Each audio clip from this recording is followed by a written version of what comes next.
ತುಮಕೂರು ಜಿಲ್ಲೆ ಚಿಕ್ಕನಾಯಕನಹಳ್ಳಿ ತಾಲೂಕಿನ ದೊಡ್ಡೆಣ್ಣೆಗೆರೆ ಗ್ರಾಮ ಪಂಚಾಯಿತಿ ವ್ಯಾಪ್ತಿಯ ಜನತೆ 21ನೇ ಶತಮಾನದಲ್ಲಿಯೂ ಸಹ ಮೂಲಭೂತ ಸೌಕರ್ಯಗಳಿಲ್ಲದೆ ನರಳಿ ಬದುಕುತ್ತಿದ್ದಾರೆ. ಸ್ವಚ್ಛ ಭಾರತ್ ಅಭಿಯಾನ ಮತ್ತು ಗ್ರಾಮೀಣ ಅಭಿವೃದ್ಧಿ ಯೋಜನೆಗಳು ಕಣ್ಮರೆಯಾಗಿವೆ. 20 ದಶಕಗಳಿಂದ ಈ ಗ್ರಾಮದಲ್ಲಿ ರಸ್ತೆಯಾಗಲಿ, ಚರಂಡಿ ವ್ಯವಸ್ಥೆಯಾಗಲಿ, ಬೀದಿ ದೀಪಗಳು ಅನುಭವಕ್ಕೆ ಸಿಗದೆ ಹೆಸರಿಗಷ್ಟೇ ಸೀಮಿತವಾಗಿದೆ ಅಭಿವೃದ್ಧಿ. ರಸ್ತೆ ಇಲ್ಲದ ದುಸ್ಥಿತಿಯಿಂದ ಆಂಬ್ಯುಲೆನ್ಸ್, ರಿಕ್ಷಾ ಮನೆಯ ಬಾಗಿಲಿಗೆ ಬಾರದೆ ವಯಸ್ಸಾದವರು, ರೋಗಿಗಳು ನರಳಾಡುತ್ತಿದ್ದಾರೆ.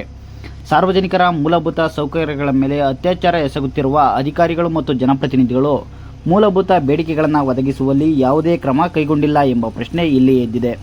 ಬೀದಿ ದೀಪಗಳು, ಚರಂಡಿ ವ್ಯವಸ್ಥೆ ಇಲ್ಲದೆ ಸರ್ಪಗಳು, ವಿಷದ ಹುಳುಗಳು ಮನೆಯ ಬಾಗಿಲಿಗೆ ನುಗ್ಗುತ್ತಿವೆ. ಮಳೆಯ ನೀರು ನಿಂತು ಸೊಳ್ಳೆ, ನೊಣ, ದುರ್ವಾಸನೆ ಹಾಗೂ ಸಾಂಕ್ರಾಮಿಕ ರೋಗಗಳು ಹೆಚ್ಚಾಗುತ್ತಿವೆ ಎಂಬುದು ಸ್ಥಳೀಯರ ಆಕ್ರೋಶ. ಗ್ರಾಮ ಪಂಚಾಯಿತಿ ಪಕ್ಕದಲ್ಲೇ ಕಸದ ರಾಶಿಗಳು ಬಿದ್ದು ಸ್ವಚ್ಛ ಭಾರತ್ ಯೋಜನೆ ಹಣ ದುರ್ಬಳಕೆ ಆಗುತ್ತಿದೆ ಎನ್ನುವ ಗಂಭೀರ ಆರೋಪ ಕೇಳಿಬರುತ್ತಿದೆ. ಚಿಕ್ಕನಾಯಕನಹಳ್ಳಿಯ ಜನಪ್ರಿಯ ಶಾಸಕ ಜೆಡಿಎಸ್ನ CLP ಲೀಡರ್ ಸುರೇಶ್ ಬಾಬು ಪ್ರತಿನಿಧಿಸುವ ಕ್ಷೇತ್ರದ ಅಭಿವೃದ್ಧಿಯನ್ನು ನೀವೇ ಕಣ್ಣಾರ ನೋಡಿ. ಚಿಕ್ಕನಾಯಕನಹಳ್ಳಿ ತಾಲೂಕು ಆಡಳಿತ ವ್ಯವಸ್ಥೆ ಇವರ ಸಮಸ್ಯೆಗೆ ಪರಿಹಾರ ಒದಗಿಸುವ ನಿರೀಕ್ಷೆ ಹುಸಿಯಾಗಿದೆ ಎಂದು ಸ್ಥಳೀಯರು ತಮ್ಮ ಅಳಲನ್ನು ತೋಡಿಕೊಳ್ಳುತ್ತಿದ್ದಾರೆ. ಇಲ್ಲಿ ಮೂಲಭೂತ ಸಮಸ್ಯೆಗಳು ತುಂಬಾನೇ ಕಾಡ್ತಾ ಇದೆ. ಇಲ್ಲಿ ಇವಾಗ ನಿಜವಾಗ್ಲೂ ಕೂಡ ಒಂದು ಒಳ್ಳಾಡ ನೈಜವಾದ ಮೂಲಭೂತ ರೋಡ್ ಬೇಕಾಗಿತ್ತು. ರೋಡ್ ವ್ಯವಸ್ಥೆ ಕೂಡ ಮಾಡಿಲ್ಲ ಇಲ್ಲಿಗೆ. ಮೊನ್ನೆ ನಮ್ಮ PDOಗಳಿಗೆಲ್ಲ ತಂದಿದ್ದು ಗ್ರಾಂಟ್ ಕೊಟ್ಟು, ಬಟ್ ಇಲ್ಲ ಜಮೀನ್ ತಕರಾರು ಬಂದಾಗ ಯಾರು ಬಂದು ಬಗೆಹರಿಸ್ಕೊಡ್ಲಿಲ್ಲ ನಮಗೆ. ಈಗ ರಿಕ್ವೆಷನ್ ಕೊಡ್ತಾವ್ರೆ. ಯಾಕಂದ್ರೆ ಅವ್ರಿಗೆ ರಾತ್ರಿ ಆಯ್ತು ಇಲ್ಲಿ ಉಳೋಪ್ಟೆ ಕಾಟ, ಕರೆಂಟ್ ಸರಿ ಇರೋದಿಲ್ಲ.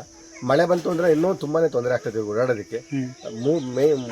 ಮುಖ್ಯ ರಸ್ತೆಯಿಂದ ಒಂದು ಕನೆಕ್ಟಿಂಗ್ ರೋಡ್ ಇರಬೇಕು, ತೀರಾ ಅವಶ್ಯಕತೆ ಇರೋದ್ರಿಂದ ದಯವಿಟ್ಟು PDOಗಳಿಗೆ ಗಮನ ಹರಿಸಬೇಕು. ಇದನ್ನ ಈ ದೃಷ್ಟಿ ಗಮನಕ್ಕೂ ತಂದು ಸಮಸ್ಯೆ ಆಗ್ತಿದೆ ಸರ್. ಮೊದಲ ರಾತ್ರಿ ಹುಳ ಉಪ್ಟೆ ಸರ್, ಸುತ್ತ ಎಲ್ಲ ಮರ ಗಿಡ ಇದೆ, ಬೇಲಿಗಳಿದಾವೆ, ಓಡಾಡೋದಕ್ಕೆ ದಾರಿ ಕೊಪ್ಪಳ ಪಕ್ಕದಲ್ಲಿ ಬರಬೇಕು. ಯಾರಿಗೂ ಎಷ್ಟೊತ್ತ ಇವ್ರು ಓಡಾಡಕ್ಕೆ ತೊಂದರೆ ಅಂದ್ರೆ ಎಲ್ಲ ಬಡ ಜನ ವಾಸಿಸ್ತಿರೋದು.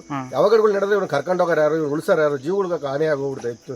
ಜವಾಬ್ದಾರಿ ತಗೊಳ್ಳಿಲ್ಲ ಅಂದ್ರೆ ಇದನ್ನ ಗಮನ ಹರಿಸಿ ಇದನ್ನ ಮುಖ್ಯ ರಸ್ತೆಗೆ ಕನೆಕ್ಟ್ ಮಾಡೋಂಥ ಒಂದು ರೋಡ್ ಮಾಡ್ಕೊಡ್ಲೇಬೇಕು ಅಂತೇಳಿ ನಾನು PDO ಮತ್ತು ಇವತ್ತು ಕೇಳ್ಕೊಳ್ತಾ ಇದ್ದೀನಿ. ಸರಿ, ನಿಮ್ಮ ಹೆಸರು? ನಮ್ಮ ಹೆಸರು ಪಾರ್ವತಮ್ಮ. ಏನೇನು ಸಮಸ್ಯೆ ಆಗ್ತಿದೆಯಾ ನಮಗೆ? ಅದೇ ಸರ್, ರೋಡಿನ ಸಮಸ್ಯೆ, ಚರಂಡಿ ಇಲ್ಲ. ಇಲ್ಲಿ ನೋಡು ಮರ ಕರೆಂಟ್ ಬಿದ್ದು ಲೈನ್ ಮೇಲೆಲ್ಲ ಕರೆಂಟ್ ಬಂದವೆ. ಮೈನ್ ರೋಡ್ ಬೇಕು, ನಮಗೆ ಬೆಳಕು ಬೇಕು. ಕೊಪ್ಪಳ ಸಂದಿಲೆಲ್ಲ ಓಡಾಡಕ. ಎಷ್ಟು ವರ್ಷದಿಂದ ಇದೆಯಮ್ಮ ಈ ಸಮಸ್ಯೆ? ನಾವು ಬಂದೊಂದು 20 ವರ್ಷ ಆಯ್ತು ಸರ್. ಈ ಮನೆ 20 ವರ್ಷದಿಂದ ರಸ್ತೆನೂ ಇಲ್ಲ, ಚರಂಡಿನೂ ಇಲ್ಲ. ಬೇಲಿಸಂದ ಓಡಾಡ್ತಿದ್ದು ಈಗೆಲ್ಲ ಮಾಡ್ಕೊಂಡ್ರೆ ಸರ್, ಜಗಳ ಮಾಡ್ಕೊಂಡು ಅದು ಬಿಡಲ್ಲ ಅಂತ ಒಬ್ರು, ಬಿಡ್ತೀವಿ ಅಂತ ಒಬ್ರು. ನೋಡಿ ಇಲ್ಲಿ ಇಷ್ಟಾರಕ್ಕೆ ತಂತಿ ಕಂಬ ನೆಟ್ಟಿರೋದು ಬಿಟ್ಟು ನೆಟ್ಟಾರ ಅವ್ರು ರೋಡಲ್ಲಿ ಮನೆ ಐತೆ ಅಂತ ಬಂದಿದ್ದು ರೋಡು ಬೇರೆ ಕಡೆಗೆ ಹೋತು ಸರ್. ನಮಗೆ ಅದು ಅವ್ರನ್ನ ಎದುರ್ಸಕ್ಕಾಗಲ್ಲ, ಅವ್ರು ಶ್ರೀಮಂತರು, ನಾವು ಬಡವರು. ಹಿಂಗ ಆಗೈತೆ ಸಮಸ್ಯೆ. ಅದಕ್ಕೋಸ್ಕರ ನಮಗೆ ಬೆಳಕಿಲ್ಲ, ನೀರಿನ ವ್ಯವಸ್ಥೆ ಐತೆ ಸರ್. ನೀರಿಂದ ಏನ್ ತೊಂದರೆ ಇಲ್ಲ. ರೋಡ್ ಬೇಕು, ನಮಗೆ ಬೆಳಕು ಬೇಕು, ಈ ಮರಗಳು ತೆಗಿಸ್ಬೇಕು. ಶೌಚಾಲಯ ಎಲ್ಲ ಮನೆ ಕೊಟ್ಟಿದ್ದಾರೆ, ಎಲ್ಲಾರ ಮನೆಗೂ ಐತೆ ಸರ್. ಎಲ್ಲ ಗೌರ್ಮೆಂಟ್ ಇಂದೆಲ್ಲ ಕೊಟ್ಟಾರೆ. ಆಂಬುಲೆನ್ಸ್ ಬರಕ್ಕೆ ಜಾಗ ಇಲ್ಲ ಸರ್. ಬಂದ್ರೆ ನಾವು ಆಟೋದಾರ, ನಾವು ಯಾರ್ದಾರ ದಮ್ಮಯ್ಯನ್ ಬೈಕ್ ಕರ್ಕೊಂಡು ಹೋಗ್ಬೇಕು, ಆಂಬುಲೆನ್ಸ್ ಜಾಗನೇ ಇಲ್ಲ. ಇಲ್ಲ ಕತ್ಲಲ್ಲೆಲ್ಲ ಏನ್ ಮಾಡ್ತೀರಮ್ಮ? ಮಳೆ ಬಂದ್ರೆ ಎಲ್ಲ ಮಳೆ ಅದೇ ಸರ್ ತೊಂದ್ರೆ ಆಗಿರೋದು, ಅದೇ ಮೈನ್ ತೊಂದ್ರೆ. ಮಳೆ ಬಂದ್ರೆ ಗಾಡಿಗಳು ಯಾವ ಬರಲ್ಲ. ನಾವೇ ರೋಡಿಗೆ ಎಳ್ಕೊಂಡು ಹೋಗ್ಬೇಕು, ಯಾರಿಗಾರ ಹುಷಾರಿಲ್ಲ ಅಂದ್ರೆ. ಆ ರೋಡಿಗೆ, ಮೇನ್ ರೋಡಿಗೆ ಇಲ್ಲಿಂದ ಎಷ್ಟು ಕಿಲೋಮೀಟರ್ ನೋಡಿ ಸರ್, ಕಾಣುತ್ತಲ್ಲ, ಆ ರೋಡಿಗೆ ಕರ್ಕೊಂಡು ಹೋಗ್ಬೇಕು. ಯಾರು ನಮ್ಮ ಮನೆ ಗಂಡಸ್ರಿಲ್ಲ, ಯಾರನ್ನಾರು ಬೇರೆ ದಮ್ಮ ಅನ್ಬೇಕು. ಹುಷಾರು ಚಾರನೆ ಸೀರಿಯಸ್ ಆದ್ರೆ ಯಾರು ಮುಟ್ಟದೇ ಇಲ್ಲ ಬಂದು, ಏನಾಗುತ್ತೋ ಎಂತ ಆಗುತ್ತೋ ಅಂತ. ಹಿಂಗೆಲ್ಲ ಸಮಸ್ಯೆ ಏನಿಲ್ಲ. ಇದೊಂದು ಹಾಕಿದ್ದಾರೆ, ಇದೊಂದು ದೀಪ ಐತೆ, ಅದು ಸಾಲಲ್ಲ, ಏನೋ ಅಡ್ಜಸ್ಟ್ ಮಾಡ್ಕೊಂತೀವಿ. 8 ಮನೆ ಒಂದೇ ಒಂದು ಬೀದಿ ದೀಪ ಹಾಕಿದ್ದಾರೆ. ಅದೊಂದು ಐತೆ ಸರ್, ಮೇಲೊಂದು 2 ದೀಪ ಸರಿಯಾಗಿ ಉರಿಯಲ್ಲ. ಅವೇ ಸಣ್ಣ ಬಲ್ಪ್ ಹಾಕಿದ್ದಾರೆ, ಸಣ್ಣವೇನು ಹಾಕಿದಾರೆ ನೋಡಿ ಸರ್ ಎಂತವು. ಹಾಕಿ ವರ್ಷ ಆಯ್ತು. ಇತ್ಲಾಗೆ ಒಂದ್ ಸ್ವಲ್ಪ ಅಷ್ಟು ದೂರ ಬೆಳಕಷ್ಟೇ, ಆ ಕಡೆಯಿಂದ ಬೆಳಕಿಲ್ಲ. ಆ ಮನೆಯಿಂದ ಆ ಒಜ್ಜು ಬರುತ್ತಲ್ಲ, ಅಲ್ಲಿಗೆ ಬೆಳಕು. ಏನಾದ್ರು ಅವಘಡಗಳು ಏನಾದ್ರು ಸಂಭವಿಸಿದಾವ? ಹಾವು ಚೇಳು ಕಚ್ಚಿದಾವ? ಬೇಜಾನು ಸರ್. ಇದ್ರಲ್ಲಿ ಬೇಲಿ ಸಾಲಲ್ಲ, ನೆನ್ನೆಯಿಂದ ಒಂದು ಹೊತ್ತಿಲ್ಲೇ. ಚಿಕ್ಕ ಮಕ್ಳು ಎಷ್ಟು ಜನ ಇದಾರಮ್ಮ? ಮಕ್ಕಳು ಎಲ್ಲಾರ ಮನೆಗೂ 2-3 ಜನ ಇದಾರೆ ಸರ್. ಅವ್ರ ಮನೆಗೆ 2 ಜನ, ಇವ್ರ ಮನೆಗೆ 2 ಜನ, ಈ ಮನೆಗೆ 2 ಜನ, ಅವ್ರ ಮನೆ 4 ಜನ. ಮಕ್ಳು ಜಾಸ್ತಿ ಇದಾರೆ ಸರ್ ಇಲ್ಲಿ. ಚಿಕ್ಕ ಮಕ್ಳಿಗೆಲ್ಲ ತೊಂದರೆ ಆಗ್ತಾ ಇದೆ. ತೊಂದರೆ ಆಗ್ತೈತಿ. ಮಳಿಗೆ ಬಿಡಲ್ಲ, ಎತ್ಕೊಂಡು ಓಡಾಡ್ತೀವಿ. ಏನ ಅರ್ಧಾಡ್ತಾ ಇಲ್ಲಿ ಅಂತ. ನಮ್ಮನೆ ಕೊಲೆ ಮಾಡಲ್ಲ ಅವ್ರು. ಕೊಲೆ ಮಾಡಲ್ಲ ಅಷ್ಟೇ ಸರ್. ರೋಡ್ ಇಲ್ಲ, ಕತ್ಲು ಸರ್, ದೀಪ ಇಲ್ಲ, ಓಡಾಡಕ್ ತುಂಬಾ ತೊಂದ್ರೆ. ಉಳಾಟ ಜಾಸ್ತಿ. ಚಿಕ್ಕ ಮಕ್ಕಳೆಲ್ಲ ಸುಮ್ನೆ ತೊಂದರೆಗಳು ಇರ್ತವೆ. ಮತ್ತಿದೇನಾರ ಬೇಕು ಅಂತಂದ್ರೆ ಮೇನ್ ರೋಡ್ಗೆ ಹೋಗ್ಬೇಕು. ಏನಾದ್ರು ಫೋನ್ ಮಾಡಿದ್ರೆ ಆಟೋಗಳು, ಆಂಬುಲೆನ್ಸ್ಗಳು ಏನೋ ಬರೋದಿಲ್ಲ. ತೊಂದ್ರೆ ಇರೋದೇ ಇಕ್ಕಟ್ಟಿರಿಂದ ಬರಲ್ಲ, ನಾವೇ ಹೋಗ್ಬೇಕು ರೋಡ್ಗೆ. ಇಷ್ಟು ಪ್ರಾಬ್ಲಮ್ ಇದೆ. ಹೇಳಿ ನಾಗಮ್ಮ ಅಂತ. ಏನೇನು ಸಮಸ್ಯೆ ಆಗ್ತಾ ಇದೆ ನಮಗೆ?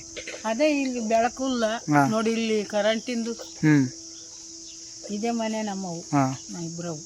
ಈ ರೋಡ್ ಬೇರೆ ಸರಿ ಇಲ್ಲ, ಎಲ್ಲಾರ ಕತ್ಲಾಗ ಹೋದ್ರೆ ಅಲ್ಲೇ ಬೀಳ್ತೀವಿ, ನಾವೇನ್ ಮಾಡೋಣ? ಎಷ್ಟು ವರ್ಷದಿಂದ ಸಮಸ್ಯೆ ಎದುರಿಸ್ತಾ ಇದ್ದೀರಮ್ಮ? ಎಷ್ಟು ಒಂದು 10-20 ಆಗೈತಿ. 20 ವರ್ಷದಿಂದ ನಿಮಗೆ ರಸ್ತೆನೂ ಇಲ್ಲ, ಈಗ ಬೆಳಕು ಇಲ್ಲ. ಇದು ಇರ್ಲಿಲ್ಲ, ಬೇಲಿ ಇತ್ತು, ನಾವೇ ಕಡಿಸ್ಕೊಂಡು ಹೆಂಗಂಗ ಮಾಡ್ಕೊಂಡ್ವಿ. ಬೇಲಿ ಏಕಾಯಿ ಬೇಲಿ ಇತ್ತು, ಏನ್ ಮಾಡ್ತೀವಿ? ಎಲ್ಲಾರು ಮನ್ಸಿಗೆ ಹಾಕ್ಯಣಲ್ಲ. ಕರೆಂಟ್ ಬೇಕು, ಕರೆಂಟ್ಗಳು ಬೇಕು ನಮ್ಗೆ. ಇಲ್ಲಿ ಎಲ್ಲ ಗಲೀಜಾಗತ್ತೆ ಇಲ್ಲಿ ಅಷ್ಟೇ ಸರ್, ಇನ್ನೇನು ಪ್ರಾಬ್ಲಮ್ ಏನಿಲ್ಲ. ನೋಡ ಅಷ್ಟಾರ್ಕೆ ನಮಗೆ ಜಾಗ ಕೊಟ್ಟಿರೋದು ಅವರು. ರಸ್ತೆ ಏನಾರ ಬಿದ್ದಿದ್ದೀರಾ? ಓ ಬಿದ್ದಾರೆ, ಬಂದಿದ್ದೀವಿ ನಾವೇ ಬಿದ್ದಾರೆ ಸರ್, ಬೀಳ್ದಲೆ ಹಂಗ ಹೇಳಕ್ ಸುಳ್ಳ.